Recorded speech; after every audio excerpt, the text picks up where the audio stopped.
So does it make sense to buy gold now? We can easily say yes, but here you are to learn everything about gold.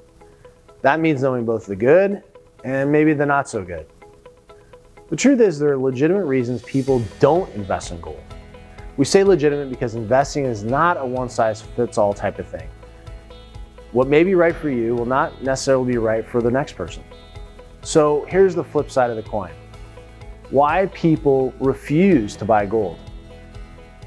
Cash is the mode of transaction. Even though gold has been money for thousands of years, government-issued currency, commonly referred to as cash, has been the primary medium of exchange for the last 100 years. In most cases and in most transactions, it's the only medium of exchange. When times get bad, it is usually the best time to own gold, there's also a correspondingly high demand for cash. After all, at a time when people may be losing their jobs or prices are rising, people still need cash to pay their bills. You can't use gold in most places to make your house payment, buy groceries, or fill up your gas tank. And also cash doesn't typically fluctuate in value the way gold does. Yes, cash does lose value over time due to inflation, but in the short run, which is when cash is really important, it tends to hold its value, at least in nominal terms. That can make it a safer short-term investment than gold. Second reason, you have wide price swings. Historically, the price of gold has been anything but stable. It has been a long-term pattern of sharp upward price spikes, followed by a gradual decline and a multi-year stagnation. That casts doubt on its place as a long-term investment. Notice that the price started at below $900 an ounce in the spring of 2009, rose up to almost $1,800 an ounce in August of 2011, then gradually stair-stepped its way down to $1,100 in 2015. It briefly popped above $2,000 last year before dropping below to about the $1,800 level today. Number three, most forms of gold ownership. They don't typically pay dividends or interest except for certain gold mining stocks that pay dividends. Most gold ownership forms offer no steady income return.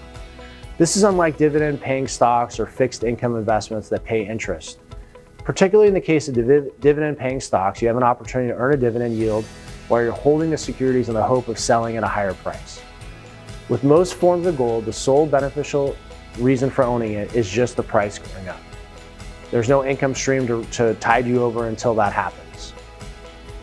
Number four, you're not investing in wealth-producing asset. When you invest in a bond, the issuing company uses that money to grow its business. Or you invest in the stock of a company with a long history of providing valuable products and services. It offers employment for thousands of workers, steadily increasing revenues and profits and paying dividends to you as a stockholder. None of this happens with gold because it's essentially a static investment. When you buy gold, you take possession of the metal and hold it, at least in the case of bullion-related investments. So what's the bottom line? Should you or should you not invest in gold? If you want your investments to yield you some income monthly, gold isn't the investment for you. Gold is a long-term investment, best used as a store of value.